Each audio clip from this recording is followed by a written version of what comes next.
Тут надо подумать.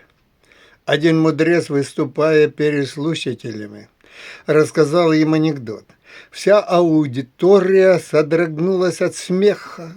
Через несколько минут он снова рассказал людям тот же анекдот. Только несколько человек улыбнулись. После того, как мудрец третий раз рассказал этот анекдот, уже никто не засмеялся. Старый мудрый человек улыбнулся и произнес: «Смеяться постоянно над одной и той же шуткой вы не можете. Так почему же тогда позволяете себе постоянно плакать и ныть по одному и тому же поводу?» Знаете, когда нос чешется, а выпить нечего, пропадает всякое доверие к народным приметам.